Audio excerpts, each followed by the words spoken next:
čujemo na konferencijama za novinare na republičkom nivou da epidemija dostiže neki svoj maksimum ovih dana. Da li i kako se to odražava na vašu ambulantu u Tijabari gde primate bolesnike sa respiratornim infekcijama? Pa tačno, ovo što slušamo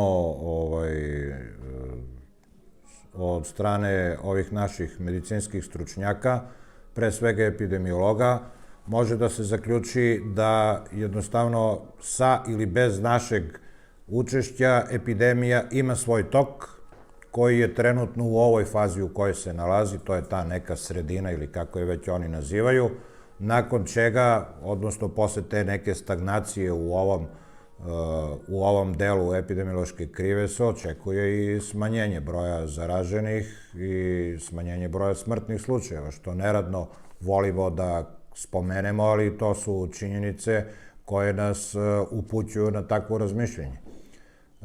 Dakle, sama ta faza u kojoj se nalazi epidemija ovog koronavirusa se odražava na svaku sredinu i sami vidimo da nemamo ni jednu pošteđenu sredinu u državi Srbiji, pri čemu se negde ovi drastičniji slučajevi javljaju ranije, a negde kasnije. Dakle, mi slobodno možemo da kažemo da je čitava država Srbija već prokužena i da se na teritoriji čitave države Srbije nalazi koronavirus i on već kroz taj svoj prolaz, kroz populaciju, normalno je očekivati da on polako i oslabi i da epidemija krene u onom stilaznom linijom. Za očekivati je bilo, zbog ove faze epidemije, da se i frekvencija pacijenata koji će se javljati u ovu našu infektivnu ambulantu, kako je mi u žargonu zovemo, ambulanta Tijabara, jeste bila neka povećana frekvencija, ali ne možemo doći do stvarnog zaključka, jer se iz dana u dan situacija sa brojem pacijenata koji se javljaju u ovom ambulantu menja. Prošle nedelje, krajem prošle nedelje je bio, mogu da kažem, udarni dan, petak je bio, kada se prilično veliki broj pacijenata javio u ovu ambulantu sa nekim simptomima respiratorne infekcije. 50-ak pacijenata je prošlo tada kroz ambulantu. Međutim, subota, nedelja nas je demantovala, mi smo očekivali da će se nastaviti ovakva frekvencija, ali nije. Da li je rezultat tome policijski čas koji je za vreme vikenda produžen od subote pa do kraja nedelje, odnosno do prvog radnog dana? Verovatno da i to ima uticaja, ali evo i ovi prvi dani u ovoj nedelji se pojavljuju sa nekakvom uobičajenom frekvencijom od 15 do 20 pacijenata na dnevnom nivou. Pri čemu svakako od tog ukupnog broja njih prosečno 4, 5 ili 6 budu upućeni na dodatnu dijagnostiku u opštu bolnicu, pre svega zbog krvne slike i eventualne radiografije pluća. Ta cifra o tim pacijentima koji su dalje procesuirani preko opšte bolnice ja ne mogu da pričam, jer nemam podatke ko je zadržan na bolničkom lečenju, a ko je vraćen na kućno lečenje. Ako je zaključivati po tome, slobodno možemo da budemo zadovoljni mi zdravstveni radnici ako će se ovaj trend nastaviti u narednom periodu. Ali vi i sami vidite da se iz dana u dan menja slika na terenu, pa ne bismo smeli unapred da donosimo neke preuranjene zaključke, jer bi to bilo jako loše, da ne kažem nepopularno, zaključivati na takav način. Ali za sada mi možemo stvarno da budemo zadovoljni.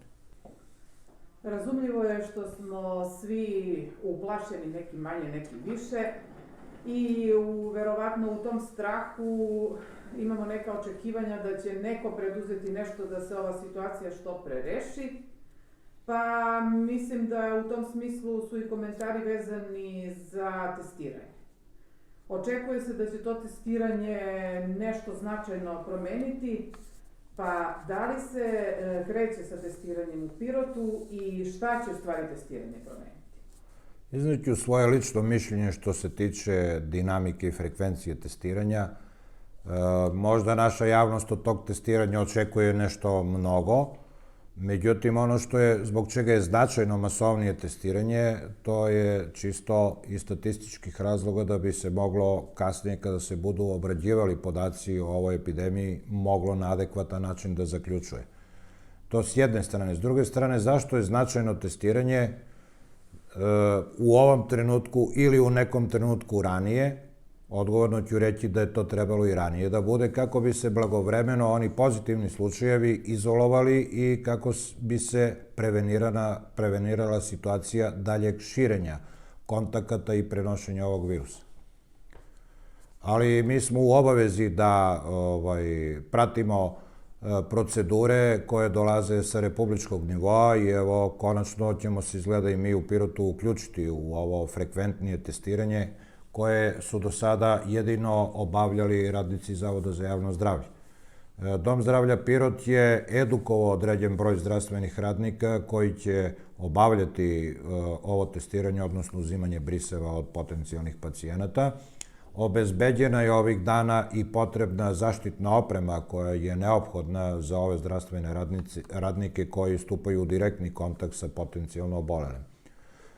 Ostaje još jedan segment koji nadam se da će u toku današnjeg dana biti rešen, odnosno obezbeđen, a to je doprema odgovarajućeg broja testova iz Beograda, što je opet uz koordinaciju Zavoda za javno zdravlje obezbeđeno, nadam se, današnjoj realizaciji tog praktičnog dela.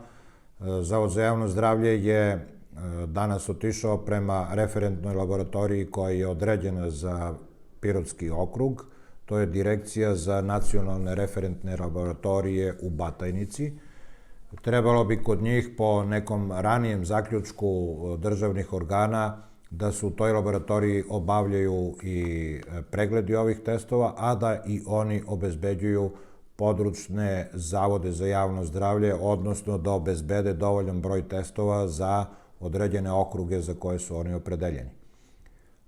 Tu je malo možda i nelogičnosti oko cele te priče. Mi imamo Niš ovde na dohvat ruke, iako je, sudeći po zadnjoj izjavi koju smo, čini mi se, juče čuli, da će laboratorijski kapaciteti u Nišu biti znatno povećani, to će svakako i olakšati izvođenje celokupne ove procedure, jer Niš je na 60-70 km od Pirota, a Beograd je 300 i kusur kilometara, što može biti tehnički problem.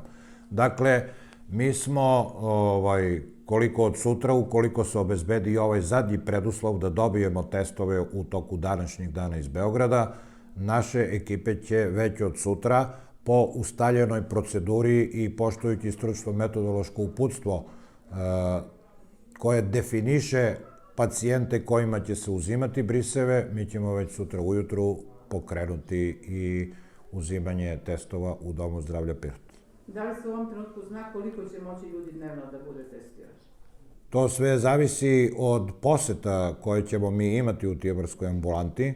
Za sada se ono što je predviđeno za Dom zdravlja Pirot radi o potencijalnim pacijentima koji već imaju neke od simptoma respiratorne infekcije ili imaju čak i neke dodatne znake za COVID infekciju kroz dodatnu dijagnostiku, rentgen dijagnostiku ili laboratorijsku dijagnostiku.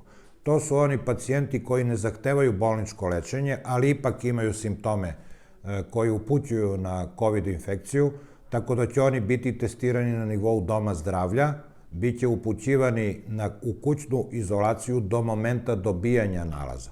Ukoliko je nalaz pozitivan, ti pacijenti će uz primjenu odgovarajućih procedura biti upućivani u ustanove za izolaciju ovih pacijenata. Ono što je za nas najbliže i za sada validno, to je izolacija u Hali Čair u Nišu. Ostali pacijenti koji imaju negativan nalaz, oni će nastaviti svoju kućnu izolaciju uz poštovanje svih onih saveta koje su dobili od svojih lekara.